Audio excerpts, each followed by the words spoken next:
Bismillah, alhamdulillah, wassalatu wassalam ala rasulillah.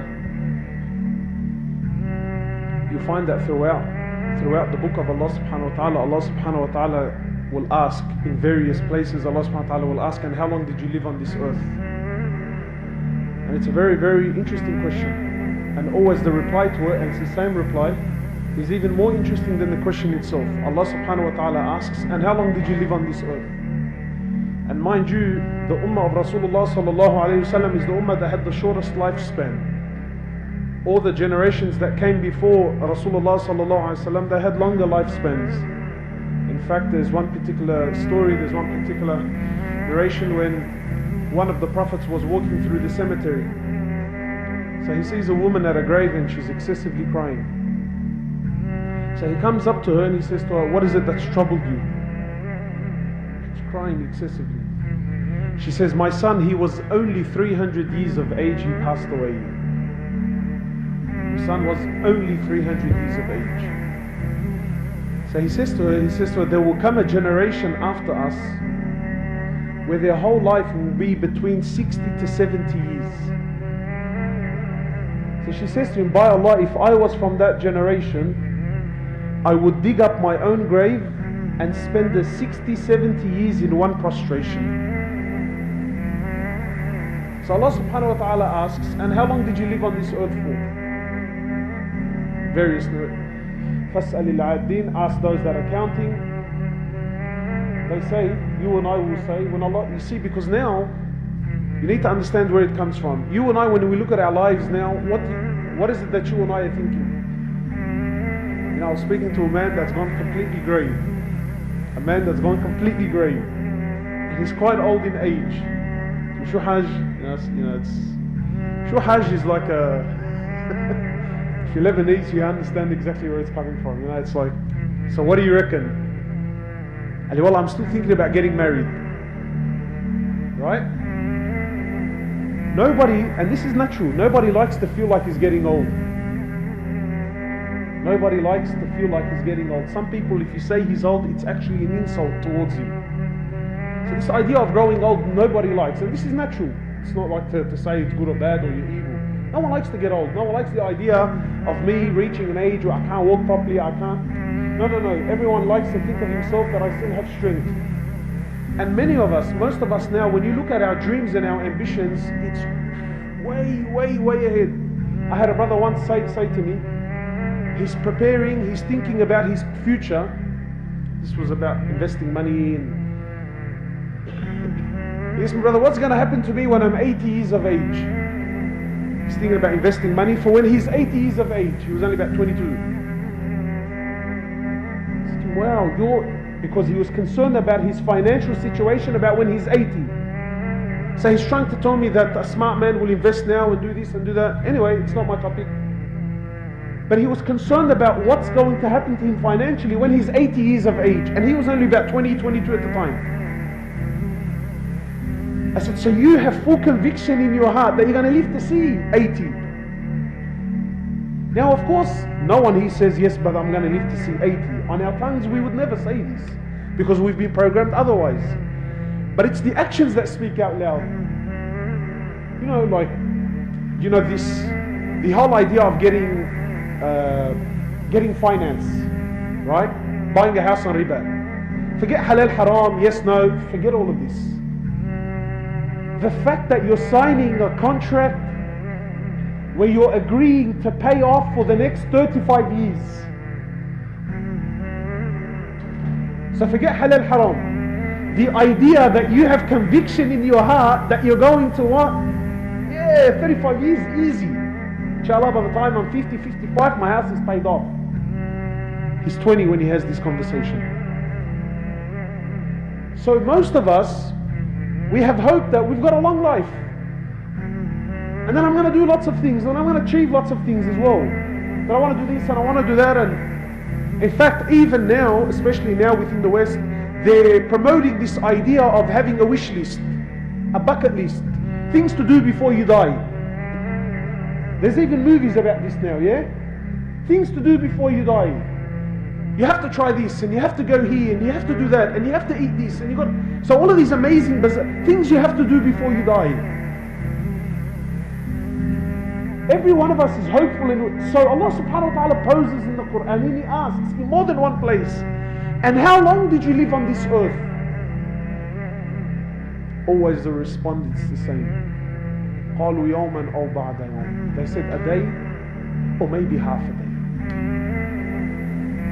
Imagine your whole life. Imagine your whole life.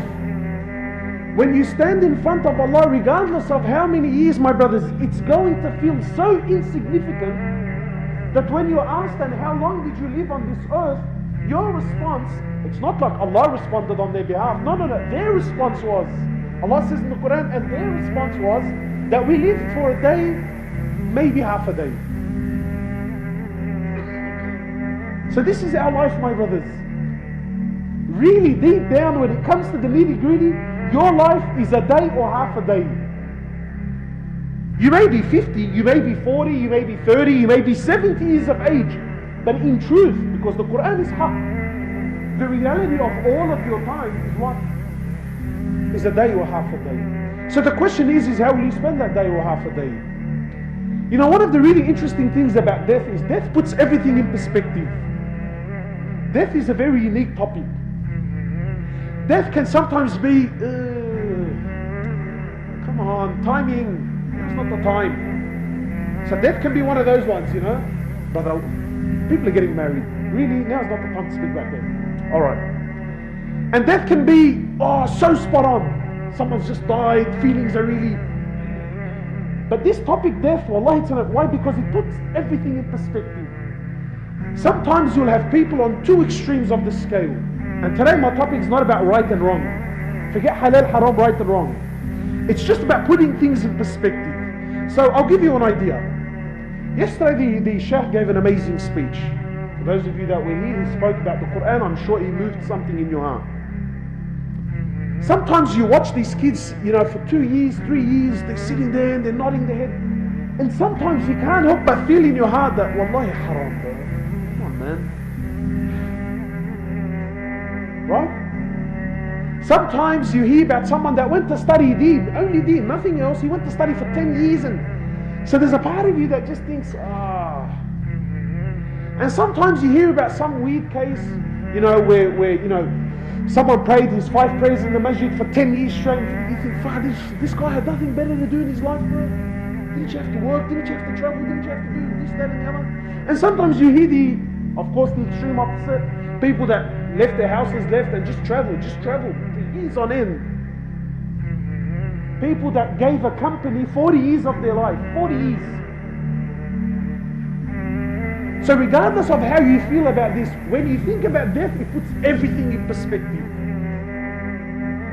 Sometimes I've had conversations with people where they tell me, bro, wallahi, this is too much. It's deen, relax, man. Lighten up a bit, cuz. Well, yes, that's right. Yani, in certain aspects, you're right. But even the most extreme of people, even the most distant of people, if you were to bring an individual and tell him, my brother, look, you definitely only have 3 days to live. Look what happens when death comes into any topic. Brother, you definitely only have 3 days to live. And see the mindset. You know, sometimes you have to give some sort of targheeb, yani some motivation to get people to read Quran and to do this, that and the other, right? But wallahi, if a non-Muslim doctor, let's say a non-Muslim doctor, you went in there, may Allah subhanahu wa ta'ala protect us and preserve us all and give us a long, good, healthy life, right? But let's say, for instance, you went to some doctor and he said to you, look, we've looked at all the x-rays, we've looked at all of your reports, my friend, you definitely have some sort of illness, you'll be gone within a week. Not a single one of us here needs any sort of motivation. Wallahi, if you had yaqeen in your heart that you're definitely only going to live for 1 more week, I ask you by Allah, would anyone here go to work? And again, it's not right or wrong. I'm not saying. Would anyone here go to work? Would you go fishing? It's not haram. Is it haram to go to work? Wallahi, it's not haram. It's haram to go fishing? It's not haram. But look how when death comes in, look at what it does to the mindset. Death puts everything in perspective. And that's why the Prophet of Allah in the Sahih Hadith, he says, increase, remember death much, remember it lots. Because what does it do? It always brings you back. And it's like you pull in the reins, you jump on the brakes. Death always puts everything in perspective. And this idea of, my brothers, that, well, what do you mean 50, 60 years ago when I stand in front of Allah, it's only a day or half a day. Don't think of akhirah. In this dunya, I can prove it to you. From last Ramadan, the last year, what can you remember of it? Grab a pen and paper, write down, what can you remember? How much, wallahi, how much can you jot down? A page? 2 pages? One complete year, how much can you write down? Think about the last 10 years of your life. Lahadat, wallahi, moments. Really, memory, moments. Key issues. When you die, you stand in front of Allah, your whole life will go in front of you like a flash. And that's why, my brothers, when this question comes up in the Quran, that how long did you live? Ask yourself, if all I have is a day or half a day, how will I spend this day or half a day? Because really, if you break down how much we worship Allah, if you really break it down, it's not much. It's really not much. Now, and unfortunately, I know this is a little bit difficult for some people to swallow, but just bear with me. Some of us give the toilet, the bathroom, more time in a day than what we give the Quran.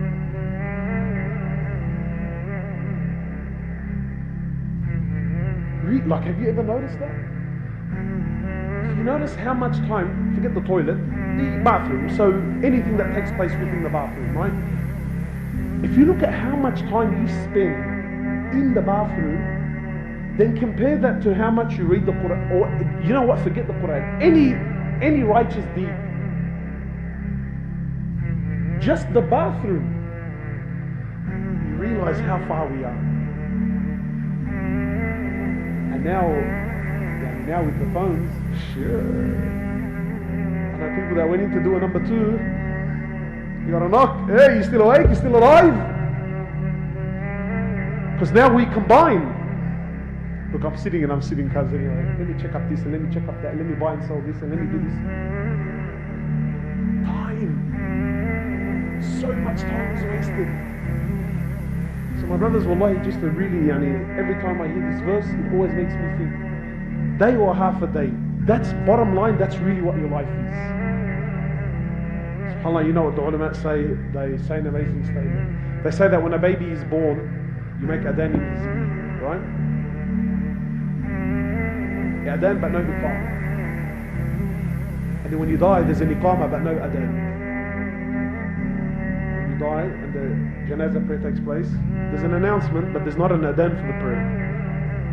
So they say really your whole life is between adhan and iqamah. That's really the bottom line. قالوا يوما أو بعد. So ask yourself, how will I present this day or half a day in front of Allah? You ask Allah subhanahu wa ta'ala to bless us, to give us the understanding.